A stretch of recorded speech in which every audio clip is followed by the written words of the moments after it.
Boa noite a todas e a todos. Bem-vindos às conversas sinceras ou sinceras.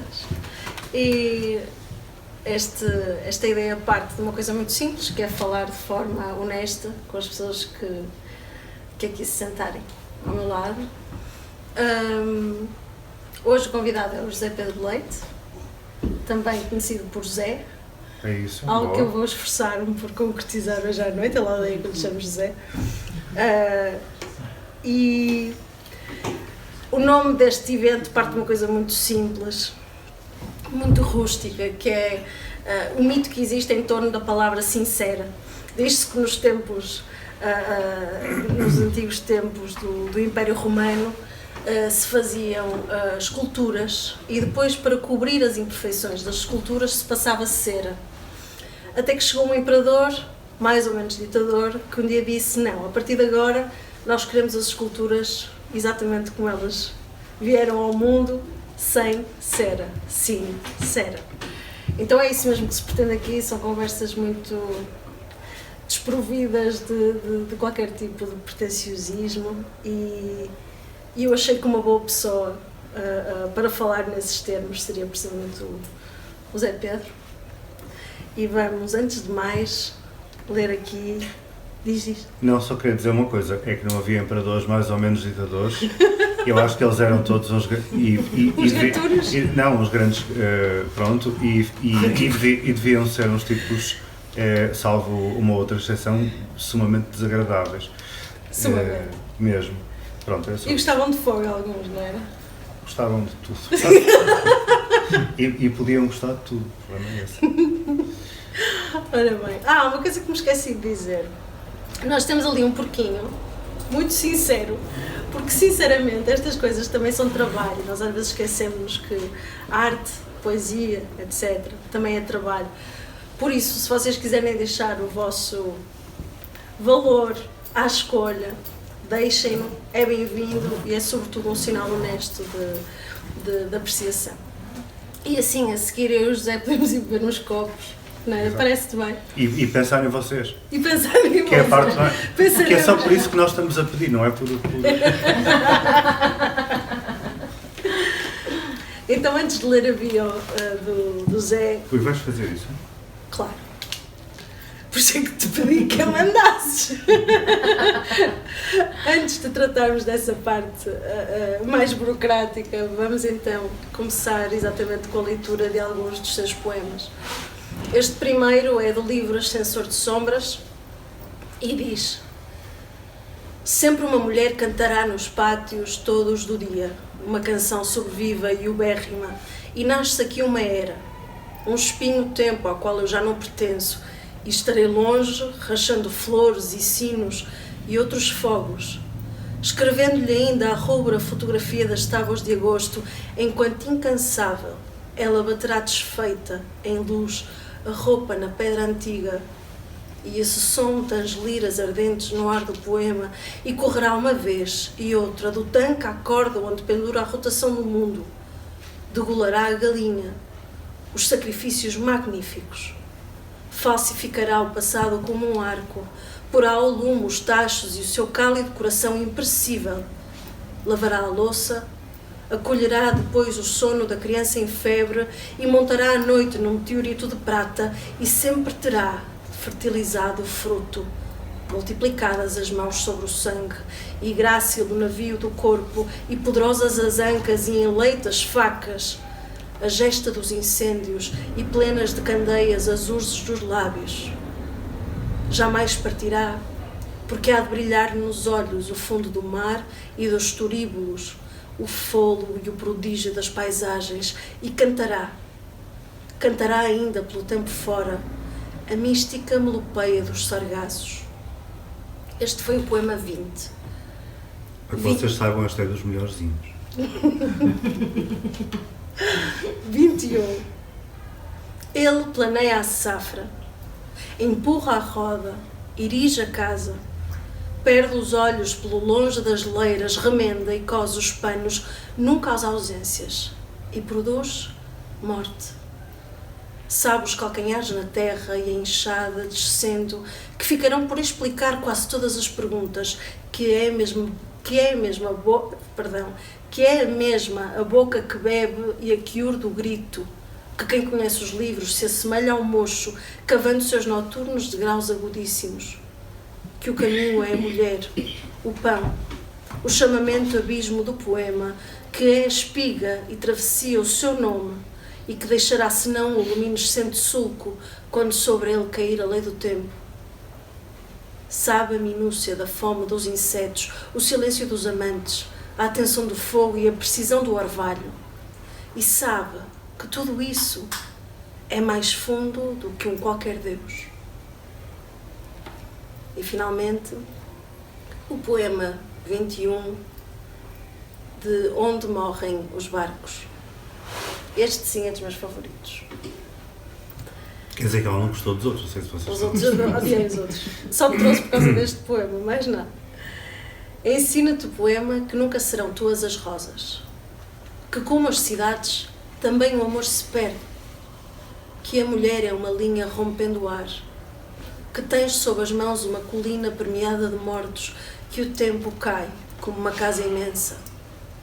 Que há no futuro uma torre quebrada, um alarme aéreo, que como as radiografias é só esquecimento e pó de estrelas o que carregam os espelhos. Que o poeta trabalha por dentro da chuva, subúrbios de neve e algemas invisíveis, e descasca e come o fruto da linguagem. Que os verbos são circulares pedras com buracos de luz no centro, e que na margem da água cada palavra tem a sua vez. Que afinal a tua morte, pouco ou nada, mudará. José Pedro Leite, 41 anos, natural do Porto, é licenciado em Direito pela Universidade Católica Portuguesa.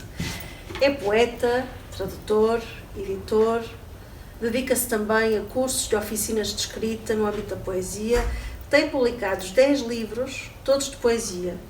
Outros Litorais, 2008, As Mãos e o Lume, 2009, foi vencedor do Prémio Políbio Gomes dos Santos. Escreveu também A Respiração Vertical, 2011, menção honrosa no Prémio Irene Lisboa, em 2013, M, também de 2013, O Conhecimento dos Vulcões, 2015, Invenção do Verão, 2019, A Construção dos Lábios, 2020 e Escarpas, 2021. Em 2021 foi galardoado com o Prémio Literário Natália Correia com a obra Ascensor de Sombras. Editou em 2022 Onde Morrem os Barcos. Tem aqui 3, este é o mais recente. Temos aqui o Ascensor de Sombras, que ganhou o Prémio... Este Ascensor de Sombras, ele saiu, esta edição que a Francisca tem, é uma edição da Câmara de Ponta Delgada, e eles criam um ano de reserva, fazia parte do regulamento do prémio, e o livro vai sair agora em setembro, cá em Portugal continental, como eles gostam que se diga. Podemos bater palmas à leitura dos poemas agora?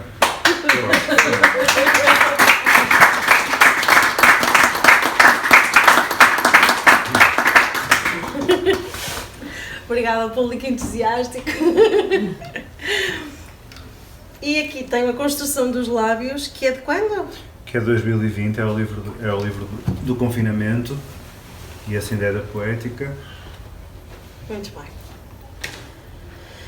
Então vamos começar por perguntar-te porque é que escolheste os 3 poemas que eu acabei de ler? Bom, eu escolhi 3 poemas, porque tu me pediste 3 poemas. E depois escolhi... escolhi porque tendencialmente nós temos sempre a tendência de recorrer mais, e até porque também estão mais frescos na memória, os últimos livros. E então escolhi 2 do Ascensor, até porque eram inéditos, ou estão inéditos cá, e depois um do Onde Morrem os Barcos, que saiu agora.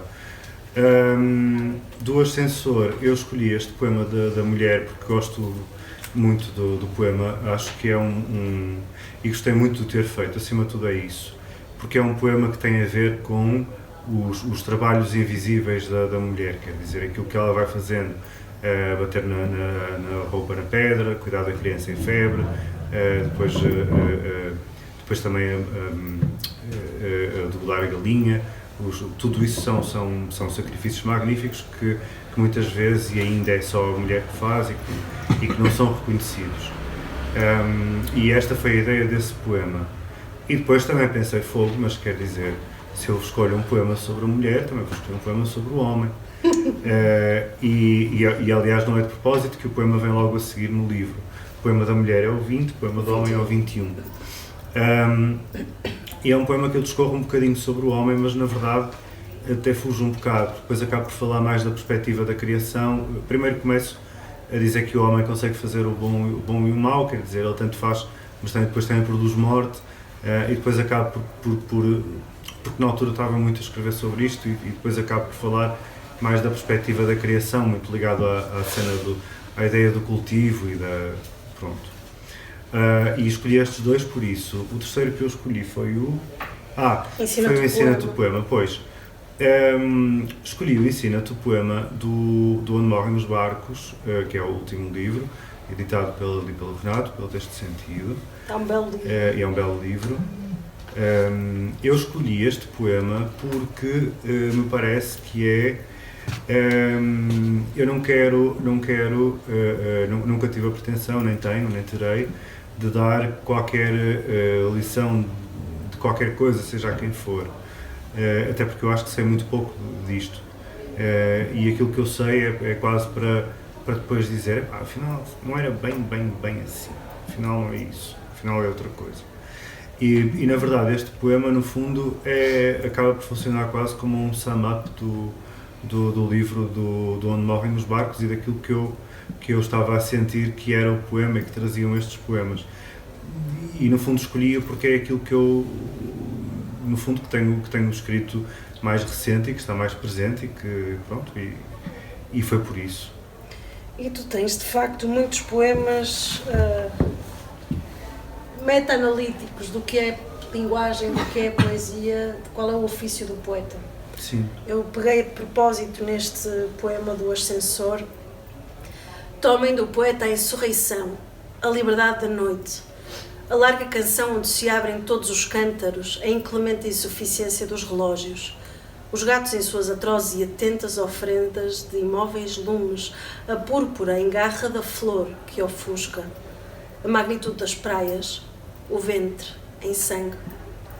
Desprendam-lhe da parede as escarpas e os pictogramas, os quadros vários da angústia, a pedra, a pausa, a semente, a palavra e o tempo da palavra. Deem-lhe jaulas, matemáticas, cifrões, calendários, burocracias, algoritmos capazes de frustrar o silêncio. Retirem-lhe as horas em lisa pradaria contínua, a memória, suas alcântaras, seus faróis, suas arcas, seus, ainda rubros e claros arpões de benévolos sinos e distante vulto corpo em sombra, a mulher nua conjurando harpas e fascínios. Retirem-lhe o cálice de ouro, a adoração do crepúsculo, as máscaras em lodo, a contrafação dos metrónomos e dos templos e o cachimbo predileto. E ele, pregado à vazia veneração da morte, nenhum poema, outro, escreverá. Como é que começaste a ler poesia?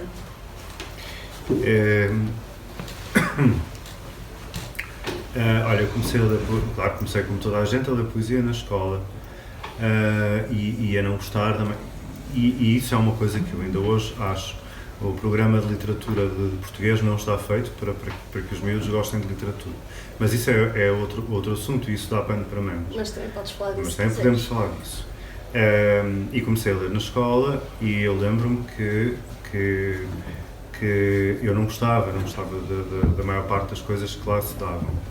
A primeira coisa que me chamou a atenção, na verdade, e a primeira coisa que eu li com gosto de ler poesia, com consciência que estava a ler poesia, foi um livro da Sofia de Mel Brainer, a obra completa em Braille, que ainda lá tenho, e que está completamente desfeito. O livro era cozido à mão e o livro está, os cadernos do livro, vocês sabem que os livros cosem-se em cadernos, a gente agrupa as folhas em cadernos de 8 ou 16, depois vai-se cozendo aquilo, ou colando, em Braille eles são cozidos, E o livro é assim, aquilo a gente abrindo só cai em cadernos, porque eles são todos, aquilo foi tão folheado que o fio acabou por romper e os cadernos acabaram por, pronto. E foi a primeira coisa que eu li. E depois fui procurando. E depois a seguir, fui descobrindo mais coisas. Na altura, mas já agora, tocaste nesse ponto e é um ponto interessante. Imagino que não haja muitos livros de poesia publicados em braille. Não, agora o que vale é que dá para se piratear da net e ler, pronto. Mas na altura não havia quase nada. Os livros que estamos a falar de um tempo em que ainda a internet estava a dar os primeiros passos e os únicos livros que havia em braille eram da Santa Casa da Misericórdia e ainda por cima censurados. Uau! E portanto... como é que aparecia a censura nos livros? Não havia censura nos livros, era coisas que não eram por isso simplesmente publicadas. Okay. O que era publicado era os clásicos, era aquilo que era conhecido e reconhecido e pronto. Então o catálogo de poesia era minúsculo, havia os Lusíadas, havia o Sr. Nel Breiner, pronto, havia o David Mourão Ferreira, a Florela também havia, os sonetos, havia os sonetos do Antero, havia o O'Neill, a antologia, a obra completa com aquele prefácio da Clara Rocha, havia do Miguel Torga, mas quer dizer, não havia muito mais. E portanto eu esgotei aquilo muito rápido. Depois felizmente começou a aparecer a internet e a coisa a evoluir e consegui ter mais acesso a. Mas o acesso inicialmente era muito limitado e as primeiras coisas que li foram essencialmente estas. E esse acesso também que era limitadíssimo, era muito colmatado porque em casa, principalmente a minha mãe, ia-me lendo. Eu comprava os livros, e a minha mãe lia-os, pronto, era a maneira que havia. Hoje em dia, felizmente, já dá para ter acesso a muito mais coisas. Mas na altura e durante alguns anos, e principalmente no ramo da poesia, que é um mercado, um nicho de mercado, o acesso aos livros era muito difícil. E pronto, e por isso é que eu sou um poeta com tantas falhas também, na verdade, porque já devia ter lido muito mais do que li. Na verdade, eu estava a pensar, quer dizer, tu escreveste 10 livros em 14 anos, correto? Bom, em rigor escreveste mais. Não, em rigor em mais anos, porque quando saiu Outros Leitorais eu andei a escrevê-lo para aí em 2 ou 3 anos, portanto terá sido mais tempo, mas a diferença não é muita. Sim, mas portanto, este ritmo é francamente incansável, não é? Para o mero mortal. Mas eu agora estou de férias, calma. A minha pergunta tem mais a ver com de que forma é que este ritmo de escrita que tu tens não estará de alguma forma ligado com a sensação de escassez da possibilidade de leitura que tiveste durante tanto tempo? Não haverá aqui uma tentativa de compensar a leitura perdida? Não, a tentativa de compensar a leitura perdida são duas coisas. Isso existe. E essa tentativa de compensar, eu todos os anos, no início do ano, faço uma lista e eu tenho os livros no computador, todos organizados por literatura policial, que é uma coisa com a qual eu perco muito tempo, ou perco ou ganho, não sei, mas aquilo é bom para eu me restabelecer. E então eu também tenho aquilo tudo organizado tipo biblioteca, e então eu no início do ano digo assim: fogo, tu este ano vais fazer uma lista e tu este ano vais cumprir. E este ano eu já sei de antemão que não vou cumprir, porque eu comecei a fazer a lista em janeiro e quando dei por mim disse: fogo, eu tenho já selecionado. Depois vou fazendo copy-paste e vou pondo, crio uma pasta que diga assim: livros para ler este ano. Depois vou fazendo copy-paste, Ctrl-C, Ctrl-V, e este ano, quando dei por mim, já ia em 400 e tal livros. Eu disse: credo. E o problema depois é os outros que vão aparecendo durante o ano que também a gente quer ler. O que é que acontece? Isto é uma corrida contra... A cena da leitura é uma corrida contra o tempo. E a gente já sabe que nunca vai ler todos os livros e pronto. Tentar ler o mais possível. A questão da escrita não tem a ver com essa corrida contra o tempo. Tem a ver com a corrida contra o tempo, que tu tens um tempo determinado, tens muitas ideias e pronto. E não tens tempo muito para perder. Eu, pela primeira vez, ao fim destes livros, quando terminei o livro do próximo ano, o Manual de Relevos, disse assim: bom, agora vamos parar e descansar um bocado e ler mais coisas só e não escrever. E está-me a saber super bem, por acaso. Isto já vai há 2 meses, era uma coisa que para mim era impensável, mas agora estou a conseguir. Quer dizer que nunca tiveste um chamado bloqueio? Não, durante não. E agora não é bloqueio, agora é mesmo, opção. eu quero descansar um bocado até para fazer coisas diferentes.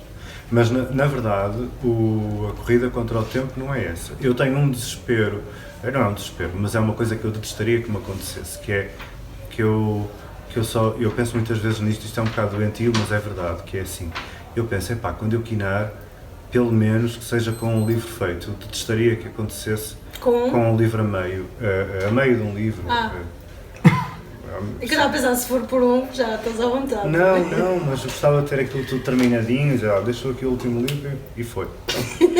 Mas ao menos deixas feito. E aquela cena de ser surpreendido a meio, porque depois, ainda por cima eu faço tudo, é muito caótico, eu ponho muitas correções e depois ninguém vai entender, enfim. Bom, mas também... Escreves muitos livros com medo de morrer a meio de um deles. Não escrevo muitos por isso, eu escrevo bem, escrevo o que escrevo, pronto, mas tenho sempre aquela paranoia do género, espero que não aconteça porque queria mesmo acabar isto. Ou seja, a corrida contra o tempo é essa, não é? A corrida contra o tempo da leitura é uma corrida, enfim, a gente faz o melhor, mas tu sabes que vai ficar sempre muita coisa vai ficar muita coisa por ler, porque pronto, é o que é. Mas claramente para ti também há sempre muita coisa por escrever.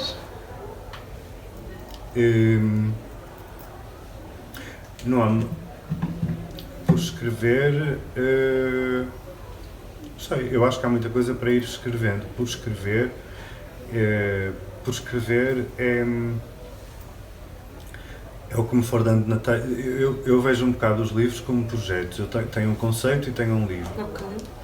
E vou trabalhando nisso. Ou seja, já começas a escrever com o conceito desenhado na tua cabeça? Sim, tudo estruturado, direitinho. Eu sou muito monofocado, eu não consigo fazer, nem em casa, eu não consigo, se estiver a fazer o jantar, eu não faço mais nada, porque senão ninguém janta. Eu não consigo fazer as 2 coisas ao mesmo tempo, é impensável. E portanto, com os livros acontece a mesma coisa, eu não consigo estar a trabalhar em 2 coisas ao mesmo tempo. Eu tenho uma, e eu tenho que acabar, e depois eu parto para outra e eu faço. E aqui é um bocado igual, portanto as coisas vão sendo feitas e elas vão surgindo conforme... Porque eu não tenho essa capacidade, eu não tenho mesmo a capacidade de trabalhar uma coisa, desligar e para outra, porque senão eu não faço... depois não cumpro nenhuma. Uma coisa que eu te ia perguntar é se tu desfrutas do processo de edição e se sim ou não.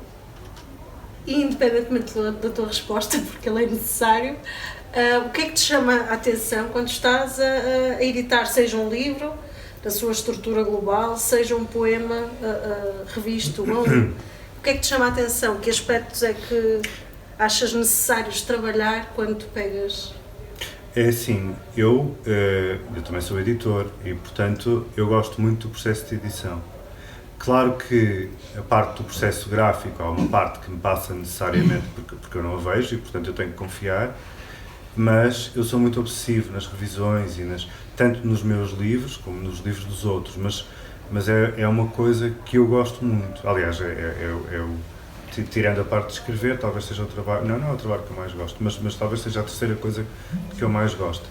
Mas então gostas do processo de edição? Muito, gosto muito daquela minúcia de estar a ver e a rever e a dizer assim, este poema se calhar ficará melhor ali, isto assim não faz sentido, não está bem, está ali um i que está mais, gosto muito disso, sim. E de estar a imaginar o livro e a pensar como é que será o formato mais indicado, gosto mesmo muito disso.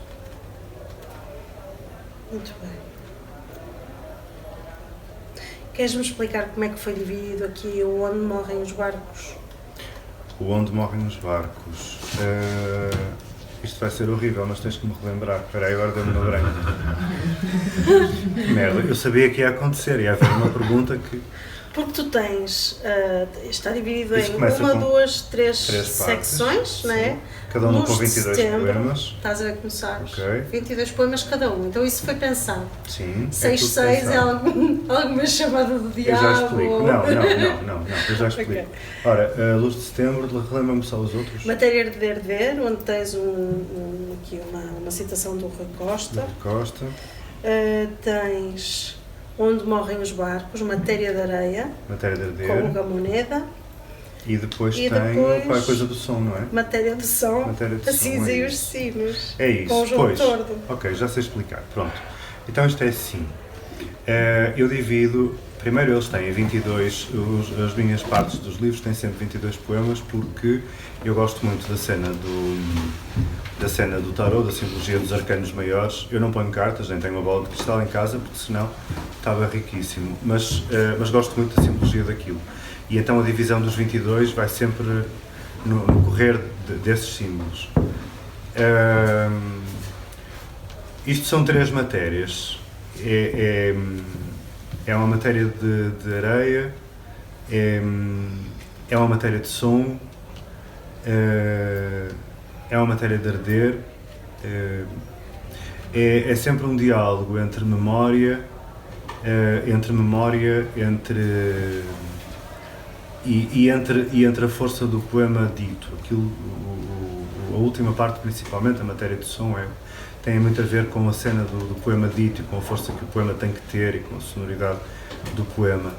E depois o livro anda todo sempre à volta, mas é um exercício de contar, é um exercício de ir buscar à memória e perceber porque é que a memória, perceber no fundo os truques da memória. E depois, por outro lado, também tem uma parte que é Onde Morrem os Barcos, que é no fundo como aquele filme da Herdade, que quando ele começa e diz tens que perceber que quando isto acaba mesmo, pronto. E também tem a ver com isso, tem a ver com isto aqui mais centrado numa perspectiva racional, ou não sei o quê, tem a ver com como é que é quando nós temos a noção de fim. Sim. E é isso. Francisco estará aí em baixo. Eu quero sair, mas a porta está fechada. Mas o Francisco deve estar lá em baixo. Está a ser assim tão mal? Não é por isso. É que estava Estamos. muito calor aqui. Pronto, mas o Francisco deve estar lá em Aqui já baixo. estou melhor. Ah, Aí é pronto. que está. Pois ainda ali com os fogos. Eu selecionei aqui um poema, precisamente, coincidência ou não, que inicia o poema 1 do Onde Morrem os Barcos do O que? Nunca sabes onde te levará o poema, não é? Ou não? Não, o Escrevi para Permanecer. Escrevi para permanecer, ok. Escrevi para permanecer de pé sobre os beiços dos sagrados animais transportadores, reféns da tração e do trânsito de cada sílaba. Construí, pedra a pedra, por entre as ausências, o cálice e a vedação do passado. Transmutei líquidos, fontes de ferro. Deitei-me no prazer como numa ponte de vidro. Amei com um abismo nas vértebras, cumpri e depurei a casa vazia, o dirigível coração de lata e de entulho, a foz da lâmina cortante. Recordei dias ungidos de argila e de pão, poemas em enxames. Falei do longínquo ouro, queimado da infância e da morte, como quem quase soubesse. Pois, isto é um poema, quer dizer, não é o escrever para permanecer, não é isso, não é aquela ideia do escrever para ser imortal, porque isso é um disparate, não é verdade, isso Não é porque não. Porquê que é um disparate? Não, porque não é isso que preocupa. Eu digo tu escreves para preservar alguma memória que tens e também para depurar, quer dizer, não é tu, é eu, pronto, para depurar alguma memória e também para emergir limpo dessa memória no fundo, preservando e livrando dela ao mesmo tempo. É assim um binómio um bocado estranho, mas é isso. Mas não é o permaneci para, não é o escrevi para permanecer, não é uma ideia de imortalidade que está aqui. É sempre a ideia presa à memória sim, ao registro, para no fundo preservares esse registro e para sobreviveres a ele também. Uma coisa que eu te ia perguntar, tu podias ter escolhido escrever qualquer tipo Podias ter escolhido ser romancista, se calhar ganhavas mais dinheiro. Podia, Podias. mas não era a mesma coisa. Podias escrever livros de viagens, o que seria interessante também. Mas porquê a poesia?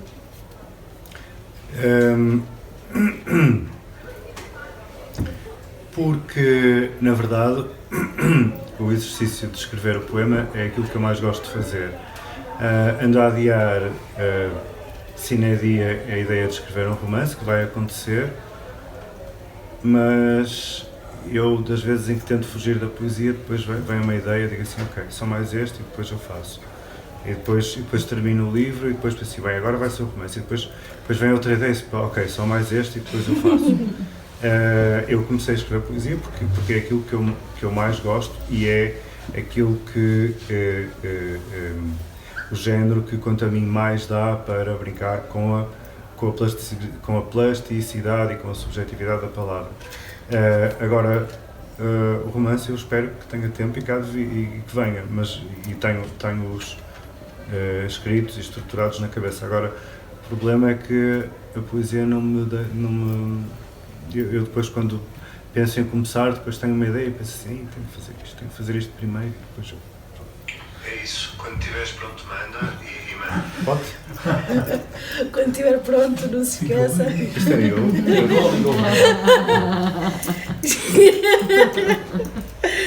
Há pouco estavas a falar do último capítulo deste... Ainda bem que não estava a dizer nada de mal, quer dizer, tipo, vocês já viram, era muito mal. Desculpa, só uma pergunta, porque falou há um bocado que... Se podemos deixar as perguntas para o fim, pode ser. Só eu que estava a falar de romances, porque não o romance policial, se gosta tanto? É um dos meus fetiches, quem me dera ter tempo para fazer. Aliás, está aqui uma pessoa com quem, que é o António, com quem eu já planeei escrevermos um romance a 4 mãos e eu espero que ainda venha a acontecer. Espero mesmo. Vai ser uma logística de espaço de secretária. A ideia era tipo como a Agatha Christie quando fez o Por Trás do Biombo e com o Dorothy Sayers e com que eles cada um fazia um capítulo, depois reuniam-se à semana e liam e viam o que estava bem e o que não estava, mas a ideia era essa, é um capítulo 1, um capítulo outro.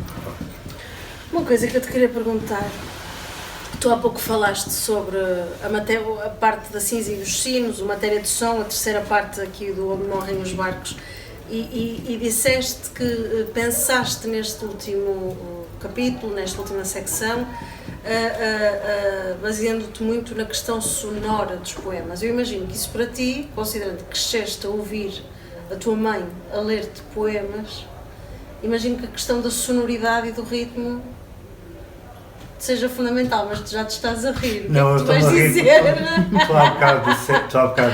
Tu disseste, tu começaste a dizer assim, bom, tu há bocado disseste que, e eu estava mesmo preparado para dizer, eu nego tudo. Não, eu disse isso. Não vou. Não, eu disse isso porque, sim, poderá ter a ver com isso, mas essencialmente tem a ver com a ideia de que eu acho que um dos requisitos do poema é que ele sonoramente tem que soar, a Sr. Melbarner dizia que o poema tem que soar a mar e a voz alta, e pronto. E é isso. Aliás, às vezes, nas oficinas de escrita, há pessoas que dizem assim, eu escrevi um poema, mas eu depois leio isto alto e isto soa muito mal. Eu digo assim, pois, então, das duas uma. Ou é porque o poema está mal feito, ou é porque ainda não está terminado. Porque o poema, quando é lido em voz alta, ele não pode soar mal. Ele pode ser difícil de ler, ou mais difícil ou mais fácil.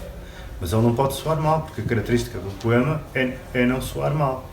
E o poema, ainda que não rime, tem que ter algo de búzio, tem que ter algo e as palavras têm início, portanto, há que, quando se escreve, eu acho que tem que se ter cuidado com já nem falo da métrica, mas eu falo mais da acústica das palavras, dos sons, e por isso é que também quando se escreve, pelo menos eu faço, uma das fases é ler em voz alta, porque... Era isso que eu te ia perguntar, se isso sim, claramente faz parte do teu processo. Faz, porque o ler em voz alta é um detector de ruído muito bom, porque às vezes quando se lê em voz alta, te dizem, pá, esta palavra está aqui a mais, não está bem. E muda-se muita coisa. Pelo menos a mim acontece, eu tenho o livro feito e nas leituras em voz alta é que tu detectas os maiores bugs que lá estão. Ou seja, há um ritmo interno na tua cabeça que vai definindo Ui, há muito. o que é que... Há muitos. Mas esses ritmos foram criados por encontros que te formaram e deformaram, não é? na tua capacidade de expressão poética. Que encontros foram esses para ti? Os que mais te formaram ou deformaram? O que é tipo influências? Influências, ou imagina que conheceste um dia uma pessoa que te falou da poesia de uma forma, não é? As influências não têm necessariamente de ser livros ou autores, às vezes são encontros ou viagens. Eu acho que em minha casa sempre se leram muitos livros, sempre se leu muita poesia e lia-se em voz alta. Aliás, eu lembro-me, está ali o António, e nós éramos amigos desde há muitos anos, e lembro-me de uma vez, e a minha mãe também estava, termos feito uma noite lá em casa de poesia, em que pusemos os livros todos no chão, íamos lendo e tal, portanto aquilo era uma coisa muito frequente. E depois tive bons professores de português, e uma principalmente, e mesmo na altura do secundário principalmente, havia meia dúzia de pessoal que lia muito e portanto que também partilhava e lia as coisas às quais eu não tinha acesso e depois me liam também. Isso é um contacto externo. Contacto interno, influência como criação. Há muita coisa que eu gosto. Agora, o que eu acho é que há poetas que eu gosto particularmente que fazem muito esta coisa da metalinguagem e que a fazem muito bem e que influenciam muito. Não influencia a forma de escrita, influencia a alerta para diversas coisas. Por exemplo, o Manuel de Barros, a ideia de que o poema tem que ter uma espinha dorsal e tem que ter uma estrutura e uma mensagem simples. A ideia do Herberto é que a gente tem que se centrar na linguagem como uma única porta de comunicação, quer dizer, a linguagem é como se fosse o cérebro e o tubo digestivo do mundo e o olho também, como se vê o mundo, e há quase uma miscigenação da linguagem na própria pessoa. Mas também do Herberto, a transsignificacialidade das palavras, a transumância das palavras. Quer dizer, a palavra campo pode, por exemplo, significar casa, ou mar, ou solidão, por exemplo, dependendo do contexto. Há muitos que influenciam, mas eu tento ver as influências mais como alertas, porque quando tu dizes assim, eu quero fazer como ele, bem, primeiro vais fazer sempre pior do que ele. Claro. E depois não vais fazer nada de novo, e portanto está tudo condenado a ser mau. E tu tens de fazer como tu. Não há imitações, quer dizer. Não. Uma coisa que eu me lembrei, há pouco também falávamos sobre isso. Tu próprio disseste que no processo gráfico não tens muita mão nisso, porque... Eu disse é que eu tenho que confiar, porque eu não... Exatamente. Mas a minha dúvida é, os poemas têm mancha gráfica, não é? Sim. E tu consegues identificar a mancha gráfica dos teus poemas de alguma forma? Na divisão versica que eu faço, sim. Okay. Depois, a nível do estado do poema na página, eu posso perguntar onde é que está, se está mais à direita, se está mais... Okay. Pronto, mas aí não. Agora, a mancha gráfica enquanto poema dos versos, assim, isso sim, eu tenho noção. Ok. Era uma questão que aliás, até há um programa no computador porque nós temos uma coisa que transforma aquilo em braille, e há um programa no computador que faz, que mostra o tamanho das linhas e mostra a mancha gráfica do poema. Mas nem é preciso, eu tenho bastante a noção de como é que ele fica. Okay. Tanto é que depois, quando vou reler livros para trás meus, digo assim, fogo, isto está tão mal dividido.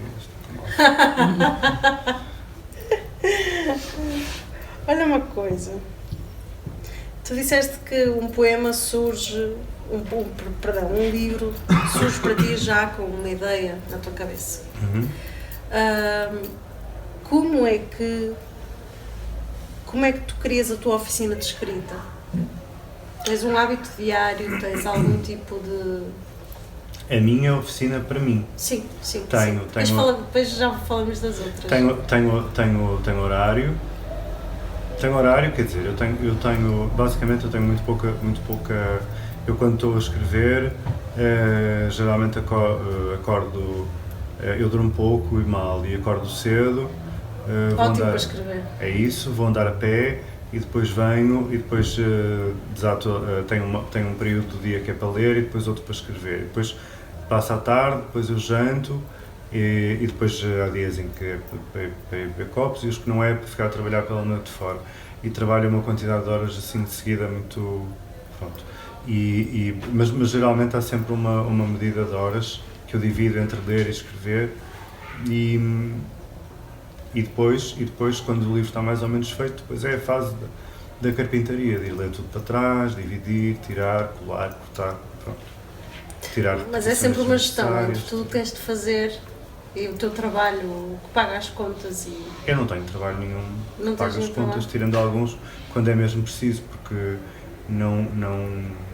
eu faço traduções e revisões e coisas, Isso é mas... trabalho, não? Claro, mas eu tento o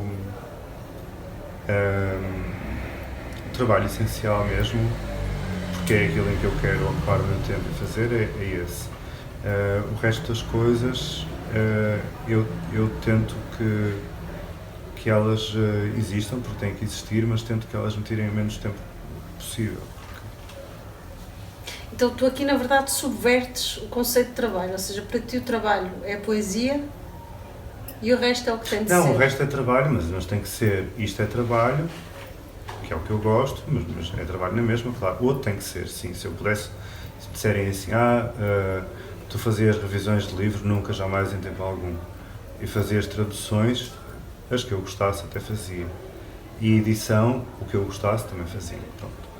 Mas há coisas que tem que ser, que eu faço, que não, de outra forma não faria. E quando eu tenho que fazer, por exemplo, quando tenho muitas revisões, eu tiro, tipo, imagina, eu tenho 3 livros, tiro 3 dias e despacho, e não faço mais nada nesses dias, a não ser rever, porque os outros dias, os dias de escrita, isso não são, eu não gosto muito de misturar com agora vou ler isto, vou escrever aquilo, e depois vou rever 20 páginas, eu não consigo muito. Eu sou muito mau a misturar trabalhos, é o que te disse há bocado, eu sou muito monofocado, as coisas têm que ser, trata-se disto, agora daquilo, pronto. E era uma coisa, se eu te perguntasse porque é que devia Eu não respondi. Desculpa. Se calhar não respondes mesmo, se eu te perguntasse porque é que devia ir a uma oficina tua de escrita, o que é que tu me respondias? Porque eu sou super giro, em primeiro lugar, e depois porque... não, o que eu te respondia se me perguntasses isso, sinceramente eu dizia, não precisas das minhas oficinas de escrita para nada. Essencialmente era isso. Se tu me perguntasses, também quero dar oficinas de escrita, posso ir lá para ver mais ou menos o que é que tu fazes e para tirar ideias ou para ver e para pôr defeitos e para te dar outras ideias e dizer-te que valia a pena. Para aprender a escrever, no teu caso, não valia a pena de todo. As oficinas... Resposta generosa, há sempre qualquer coisa a aprender. Não é nada generoso, é verdade, é o que é. Não, mas isso aprende-se, não estás em fase de aprender em oficinas de escrita, estás em fase de aprender a ler. Então as tuas oficinas de escrita dedicam-se a quem? As minhas oficinas de escrita dedicam-se mais, embora eu não ponho, eu também dou a adultos, mas essencialmente é em escolas, e a ideia destas oficinas é primeiro sensibilizar os miúdos para o que é a palavra poética e depois, no fundo, pô-los a experimentar fazer, a descobrirem alternativas, descobrirem coisas. Quer dizer, eu não quero formar poetas, eu quero simplesmente despertá-los para o que é a coisa do poema e o que é que eles podem fazer com aquilo. E há algum poeta ou alguma do cânon que te impingiram a ti, que tu serias incapaz de impingir aos miúdos? Ui, N. E não é que sejam maus, não é por isso. É que o programa de leitura é completamente desfasado da linguagem e dos interesses que eles querem, porque, na verdade, toda a gente, desde o início da escrita, falou, quer dizer, já se falou sobre tudo. Já se falou sobre amor, sobre assaltos a bancos, sobre revoluções mundiais, sobre a fome, sobre a guerra, sobre a miséria, sobre aquilo que as pessoas querem, sobre a metalinguagem, sobre o poema, sobre a magia, sobre... Enfim, já se falou sobre tudo. Acho que ficávamos no mínimo. A questão até a ficávamos até amanhã a fazer o rolo dos temas. Só que a questão é o como é que se fala das coisas, a perspectiva das coisas e a forma como nós usamos a linguagem para calafetar e para traduzir as nossas ideias sobre as coisas. E a maior parte daquilo que se dá aos miúdos é numa linguagem que não lhes diz nada. Eu vou-vos dar um exemplo. Por exemplo, há uma coisa que eu agora gosto muito. Eu gosto muito e agora dei-me outra branca, que merda. Do Bernardino Ribeiro, da Menina e Moça. Quando nós demos aquilo, eu abominei, o que é isto? Porque aquilo é completamente desfasado da idade dos miúdos e da maturidade daquilo que eles querem ouvir. Sim. Isto é só para dizer aos miúdos, então, vocês têm que aprender isto, não leiam mais. Primeiro, eu não concordo muito com o conceito de obrigar as pessoas a lerem coisas. E parece-me que, enfim, isto é um bocado impraticável, porque não há tempo, e muitos professores, se calhar a maior parte, não têm conhecimentos para, mas o que era o ideal era que os professores conhecessem os miúdos e os ajudassem a encontrar os livros certos para eles começarem. Como um bom livreiro, no fundo. Pronto, como um bom livreiro, é isso. Se calhar até podia-se fazer uma hora com livreiros para ajudarem os miúdos, acho que era uma boa ideia. Agora, eles dão coisas absolutamente anacrónicas que só afastam os miúdos da leitura e isso é péssimo. Assim, um dos cânones, não querendo ser polémico, por favor, por favor, tenho que pensar assim numa coisa que eu achasse muito detestável de poesia. É assim, o ortónimo eu não aprecio, mas não acho que seja, eu pessoalmente não apreciando, acho que não é dos piores. Não, eu acho, por exemplo, coisas que têm muito mérito, até histórico, mas que para os miúdos não pegam. Por exemplo, vou-vos dar um exemplo, é a Marquesa da Lorna, e ela tem muito mérito, como poeta, como mulher, como o que fez, mas aquilo, para os miúdos, não dá, aquilo não pode estar no programa de literatura. Uma coisa que não é de literatura, que é um horror, estou-me a lembrar de duas obras de teatro, o Felizmente ao Luar e o outro do Garreto, o Frei Luís de Sousa, sim, por exemplo. O livro do Garreto, a poesia do Garreto, o Não há Flores e Frutos, é o outro, é o que se dá no secundário. Isso não chama ninguém à literatura. Isso é simplesmente só muito chato. E não vem de encontro àquilo que os miúdos querem, nem que entendem sequer, nem que os cative. Não pode ser. E o que é que obrigavas os miúdos a ler, se tivesses de obrigar alguma coisa? Eu não obrigava a ler. Eu acho que tem de ser por sugestão. Se fosse obrigado a obrigar. É isso que é o canon, não é? Eu gosto mais do é proibido proibir do que ser obrigado a obrigar. Acho que se houver uma coisa basilar, não sei, só sei a minha experiência, que é, eu dei aulas em Melgaço de Economia e tinha uma turma muito pequena e houve um dia que eles iam ter teste de português e começaram a perguntar umas coisas dos maias e tal. Disse assim, fogo, nenhum de vocês leu isto. E a maior parte dos miúdos disseram assim, mas eu nunca li nenhum livro. Eu disse, ok, vocês são 12, eu já vos conheço do ano passado, bastante bem, e disse, ora bem, nos próximos dias de aula, no intervalo, eu vou com cada dois, se vocês estiverem de acordo, claro, eu vou com cada dois à biblioteca. E depois, previamente, à biblioteca, eu perguntava o que é que havia.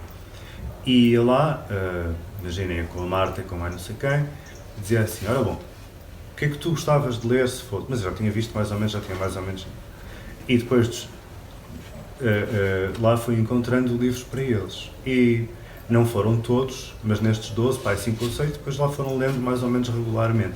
Esta é a única forma. Obrigando, eu acho que dá-se sempre a geneira, porque... Claro, que o obrigar era uma... Não, a menos que se dê, a coincidência boa de tu começares a ler e dizes assim, afinal até gosto. Mas quando te dizem assim, tu és obrigado a ler isto, e sobretudo quando tu és adolescente, tu vais detestar. Isto é normal. Mas isto repara, é a da forma cabeça. como se fazem os manuais escolares é precisamente partindo do princípio que há autores que são tão fundamentais que não podem não estar lá. Sem dúvida. Não é? Portanto, eu imagino que uma pessoa que faz manuais escolares de língua portuguesa se sinta obrigada a colocar, pelo menos, aqueles autores. E um exercício interessante poderia ser alterar. Posso só colocar mais chega? Mas esse é o problema, é que o que é importante são os autores e não os leitores. É preciso ir Sim, para o paradigma. sim, É claro. isso, era onde eu ia. Porque a única forma de tu criares leitores é ligar-te aos leitores e desligar-te dos autores fundamentais, porque os leitores é que são fundamentais, porque se os autores forem fundamentais, os leitores passam a ser secundários. E o que acontece é que não estás a ir de encontro ao leitor, estás a impingir coisas. O que acontece é que tens turmas de 30 alunos para uma professora, não é? Pois, é isso. Mas Mais isso, as outras turmas todas. isto é uma coisa que eu também defendo muito, que é, e isto é impraticável, mas era o que devia ser. As turmas deviam ser de 10, 15 alunos no máximo. É impossível dar aulas numa turma de 30 alunos. Não é impossível, mas é uma coisa votada ao fracasso para muitos. É um sistema que é completamente disparatado. Não cabe não é para formar, nem é para dar aulas direito, é para fazer o possível. E quando a gente faz o possível, geralmente faz mal. Vou ler aqui um poema do Ascensor, o 12. O poeta observa a chuva, a água que corre por dentro dos rostos. Enquanto espera que seque a tinta, um pássaro inaugura o ar. Cruza o espaço da esquerda para a direita. Súbito se acende uma lâmpada, um braseiro, e o poeta, que nunca deixará de resumir da íntegra matéria o negro humus, abre, rumo aos pulmões, ocultos postigos, fora a ave, uma faísca, uma pederneira. Mas é por cima do voo que a escrita do poeta cai, iscando o ar que o derrubará, e como se lhe crescesse por dentro todo o inverno, abotoa muito rente o casaco do pensamento. O poeta já não observa nem a chuva, sequer a ave. É agora um vedor, um adivinho de água. Todo ele é em ascensão, forno de argila e caixa de ferro. Uma cátedra, uma planetária gênese líquida, uma meda volátil, uma veste de goma, um pálido ser de hidrogênio.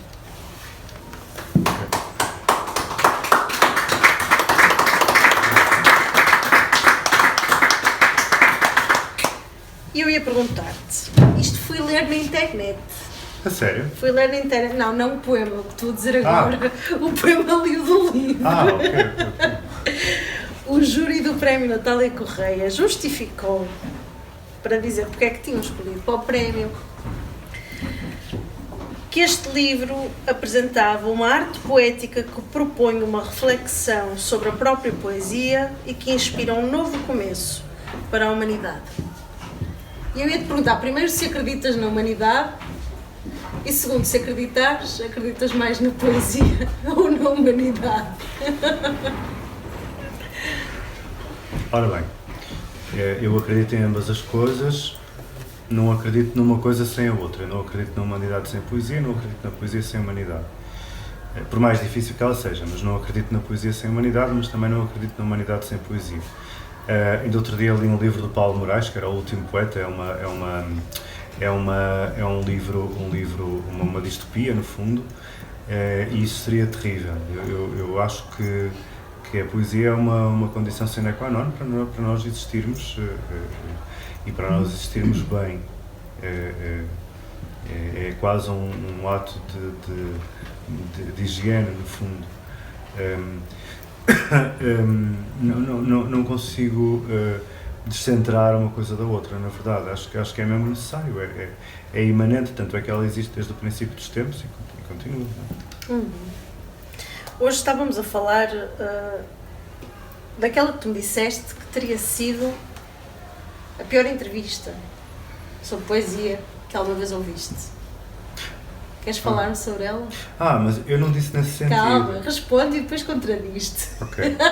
Não, o que eu disse, nós estávamos a falar sobre uma entrevista não foi bem uma entrevista, foi uma conversa. Sim, uma conversa com o vocalista dos Mata-Ratos, em que perguntavam como é que ele era como poeta e sobre a poesia e tal. E ele faz, durante todo, muito bem à moda punk, faz um apanágio da cena do anti-poeta e a falar em português bem, com muitas palavrões e tal. Isto é um exemplo extremo, e até porque é uma ideia punk, mas o que eu queria dizer, onde eu queria chegar, e isto é um bocado enviesado, e o exemplo não foi bom, mas onde eu queria chegar era que... Mas o exemplo é bom, eu acho. É um bocado extremo, e o que eu queria dizer não é tão extremo quanto isso.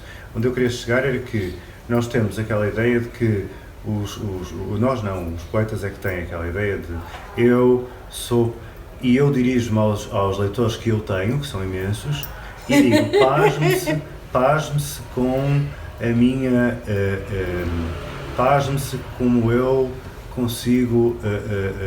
como eu deslizo pelo tear da palavra, pasme-se como eu caminho pela palavra como se andasse sobre as águas. E essa coisa... Jesus poeta. Sim, essa coisa, além de ser super secante, eu acho que nós nos devemos levar super a sério, pelo menos eu faço isso, enquanto estou em frente à página a escrever, o meu trabalho é sagrado. Agora, depois no resto... quer dizer, essa ideia do pedestal dos poetas é uma coisa que eu acho um disparate, porque na verdade nem tem por onde ser. Quer dizer, isto é o trabalho que nós escolhemos, como podemos ser carpinteiros, ou trolhas, ou maquinistas, ou outra coisa qualquer. Portanto, se escolhemos isto porque queremos, só temos que estar contentes. Agora, a cena de fazer aquela... Eu tenho uma coisa, olhem para as minhas vestes a tocarem o chão, quase a não tocarem o chão, que vocês... abomináveis, mortais, pisam. Eu acho isso tudo um bocado miserável. E isso é uma das coisas que faz... Eu outro dia estava a conversar sobre isto com o Renato. Isto é uma das coisas que cria também, por parte disso. Há muitos autores que têm culpa disto. Isto é a coisa que cria o divórcio entre os autores e os leitores. É esta distância de resgate que os autores sagrados se colocam. Isso sobretudo o que eles estão a fazer é a prestar um péssimo serviço à literatura. Concordo. Vou então terminar, que a conversa, distraidamente, já é longa. E ainda bem, é bom sinal. Mas vou terminar com um poema que tu escolheste, especificamente vou ler A Bicicleta, do Herberto. E depois vou-te perguntar porque é que a escolheste. Eu já falei sobre isso há bocadinho, quando eu falei da cena do Herberto. Foi por causa disso, então? Foi por causa desses aspectos. Por acaso podia ter escolhido muitos outros textos. Só faltou falar de um aspecto, que é a necessidade... Bem, mas eu na verdade falei dele, quando eu disse que da porta da língua... de haver um canal único entre o poeta e a linguagem como fonte de comunicação com o mundo, como sendo a única porta possível, e vice-versa. Eu falei disso, mas também há a questão do partir do real, de haver alguma coisa do real para depois distorcer. Mas de resto eu falei de tudo. O que eu escolhi esse poema só porque tinha as características que eu queria ter falado do Herberto. Ok, que já falaste. Que há bocadinho falei, sim. Então, terminemos então com chave de ouro. É isso. Ou com a bicicleta de ouro. Lá vai a bicicleta do poeta em direção ao símbolo, por um dia de verão exemplar. De pulmões às costas e bico no ar, o poeta pernalta dá a pata nos pedais. Uma grande memória, os sinais dos dias sobrenaturais e a história secreta da bicicleta. O símbolo é simples. Os êmbolos do coração ao ritmo dos pedais, lá vai o poeta em direção aos seus sinais. Dá a pata, como os outros animais. O sol é branco, as flores legítimas, o amor confuso. A vida é para sempre tenebrosa. Entre as rimas e o suor aparece e desaparece uma rosa.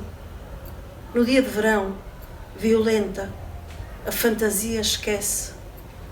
Entre o nascimento e a morte, o movimento da rosa floresce sabiamente. E a bicicleta ultrapassa o milagre. O poeta aperta o volante e derrapa no instante da graça. De pulmões às costas, a vida é para sempre tenebrosa. A pata do poeta mal ousa agora pedalar. No meio do ar, distrai-se a flor perdida. A vida é curta, puta de vida subdesenvolvida. O bico do poeta corre os pontos cardeais, o sol é branco, o campo plano, a morte certa. Não há sombra de sinais. E o poeta dá a pata como os outros animais. Se a noite cai agora sobre a rosa passada e o dia de verão se recolhe ao seu nada e a única direção é a própria noite achada, de pulmões às costas, a vida é tenebrosa. Morte é transfiguração pela imagem de uma rosa e o poeta pernalta de rosa interior dá a pata nos pedais da confusão do amor. Pela noite secreta dos caminhos iguais, o poeta dá a pata como os outros animais. Se o sul é para trás e o norte é para o lado, é para sempre a morte. Agarrado ao volante e pulmões às costas, como um pneu furado, o poeta pedala o coração transfigurado. Na memória mais antiga, a direção da morte é a mesma do amor. E o poeta, afinal, mais mortal do que os outros animais, dá a pata nos pedais para um verão interior. Obrigada a todos. Obrigada.